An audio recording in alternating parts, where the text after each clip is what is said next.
चिराग पासवान बोल रहा हूँ। जय हिंद। अजय एसपी साहब हम यहाँ और एविडेंस वगैरह आपके पास मतलब केस को स्ट्रॉन्ग करने के लिए इनफ है। मतलब सबको सज़ा हो जाएगी ना, क्योंकि बाद में यही होता है कि छूट जाते हैं सज़ा। एक लड़की की सरेआम हत्या कर दी जाती है, वो भी दिन दहाड़े 10:30 बजे। कई दिन बीत जाने के बाद भी सारे लोग जो इसमें शामिल थे वो नहीं पकड़े गए। चिराग पासवान बाकायदा परिवार वालों से मिले, उनसे बातचीत की और वहां पहुंचते ही सीधे एसपी साहब को कॉल लगा दिया और कह दिया कि इस मामले में जो भी दोषी हैं वो नहीं बचना चाहिए। और ये भी कहा कि आखिर क्या कुछ कार्रवाई चल रही है, आपने क्या कुछ किया है। एसपी साहब भी इस सवाल का जवाब देते हैं। फिर लास्ट में चिराग पासवान ये भी कहते हैं कि जो अज्ञात लोग हैं जिनके खिलाफ शिकायत की गई है उसमें भी यह ध्यान रखना होगा कि कोई भी निर्दोष जो है उसको सजा न मिलने पाए, लेकिन जो दोषी है उसे सजा मिलनी चाहिए। क्या कुछ कह रहे हैं चिराग पासवान, क्या कुछ बातचीत हुई एसपी से और चिराग पासवान के बीच, आप खुद सुनिए। चिराग पासवान बोल रहा हूँ। जय हिंद। अजय एसपी साहब हम यहाँ महुआ आए हुए थे 12 तारीख को लड़की के साथ घटना घटी थी। गोली मार दिया गया था कोचिंग में जब वो जा रही थी। हाँ, इसमें क्या अभी आगे क्या हुआ है उसमें? गिरफ्तारी पर इन लोगों का कहना है कि जैसे अभी एक की अभी गिरफ्तारी।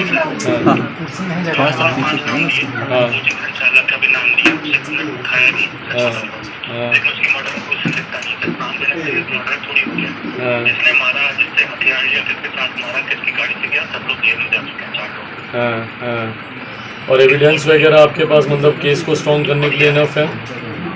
मतलब सबको सज़ा हो जाएगी ना, क्योंकि बाद में यही होता है कि छूट जाते हैं सज़ा।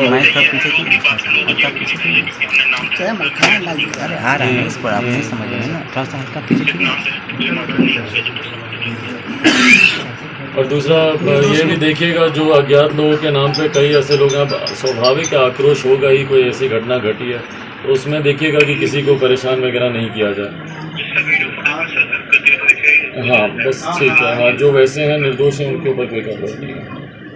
ठीक है एसपी साहब, इनका दुख बांटने आया हूँ और दुख बांटने के क्रम में ये बातें और ज़्यादा विचलित करती हैं कि जिस परिवार ने अपनी बच्ची को खोया, एक जवान होनहार बच्ची जो फर्स्ट डिवीज़न से जो पास होती थी और उस दिन भी पढ़ने के ही क्रम में उसका पठन पाठन अच्छा हो, उसी क्रम में कोचिंग के लिए जा रही थी, उसके साथ जिस तरीके से निर्मम उसकी हत्या कर दी जाती है, वो भी दिन दहाड़े। सोचिए अपराधियों में प्रशासन का कितना बेखौफ है अपराधी कि दिन दहाड़े सुबह 10:30 बजे इतना चहल पहल, सब बगल का गांव जहाँ पे जा रही है उसमें जिस तरीके से गोली मारकर उसकी हत्या कर दी गई, ये अपने में दर्शाता है कि एक तो प्रशासन का डर अपराधियों में अब रहा नहीं, और उसके बाद जिस तरीके से परिवार की मदद करने की जगह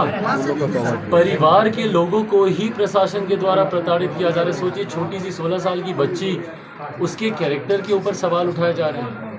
आप भैया अपराधियों को अगर आप पकड़ नहीं पा रहे तो इसके लिए आप बच्ची का कैरेक्टर असैसिनेशन करेंगे। प्रेम प्रसंग का सर मामला बताकर राहुल कुमार जो अभियुक्त है जिसकी गिरफ्तारी हुई है उसका पुलिस बता रही है कि पूर्व में प्रेम प्रसंग चल रहा था, लड़की ने नंबर ब्लॉक कर दिया। भाई शर्म आनी चाहिए ऐसे अधिकारियों को जो अपने नाकाबिलियत के ऊपर की वजह से दूसरे के ऊपर लीपापोती करते हैं।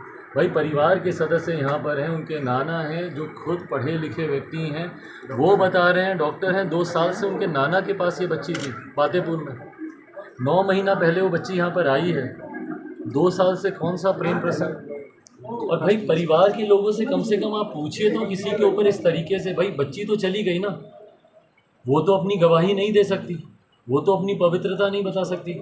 और अगर प्रेम प्रसंग की बात होती ये होती तो फिर वो गोली क्यों खाती, शांति से चली जाती, उनके साथ समझौता कर लेती। क्यों गोली खाई भैया? बच्ची ने यहाँ पे कुर्बानी दी है, बच्ची ने गोली खाकर अपनी जान देकर अपनी पवित्रता को, अपनी इज्जत को उसने बचाने का उसने काम किया, और आज उसके जाने के बाद आप उसी के ऊपर आप कैरेक्टर असैसिनेशन कर रहे हैं। सर कोचिंग संचालक टुनटुन जी का इसमें नाम आया था, टुन्नू जी का, और उनको सरकारी गवाह बनाकर छोड़ दिया गया, जबकि लोगों से बात करने पर पता चला कि इस घटना की जो राहुल कुमार जो लड़की को परेशान कर रहा था इसकी जानकारी उनको पूर्व में थी।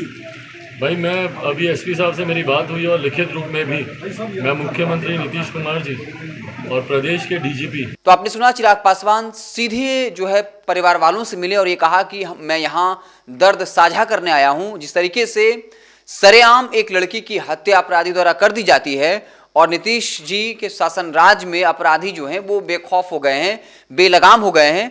हम ये मांग करेंगे बाकायदा, हम चाहे वो सीएम नीतीश हों या फिर डीजीपी हों, उनको पत्र लिखेंगे और इस बात की कोशिश करेंगे, मांग करेंगे कि जो भी इसके पीछे जिम्मेवार हैं हर किसी की गिरफ्तारी हो, कोई भी दोषी बख्शा ना जाए और इस कदर प्रमाण और सबूत इकट्ठे किए जाए ताकि जिसने भी इस हत्या को अंजाम दिया है वो सालों तक जेल में रहे और उसे कड़ी से कड़ी सजा मिले। तो अब देखने वाली बात होगी कि इस मामले में क्या कुछ होता है। हालांकि बता दें कि इस वक्त आए दिन चाहे वो लूट हो, हत्या हो, बलात्कार हो, दुष्कर्म जैसी घटनाएं जो हैं वो लगातार देखने को मिलती रहती हैं। ये अलग बात है कि बार बार ये कहा जाता है कि हमारी सरकार ना किसी को बचाती है ना किसी को फंसाती है, लेकिन कई बार ऐसी खबरें सामने आई हैं जहां लोग जो अपराधी जो है वो बेखौफ होकर बैंक लूट लेता है, चोरी कर लेता है, किसी की हत्या कर देता है, दुष्कर्म कर देता है और फिर पुलिस का जो लचीलापन रवैया है वो साफ तौर पे दिखता है। कई बार ये आरोप लगता है कि ये पुलिस वाले अपराधियों से मिल करके जो है वो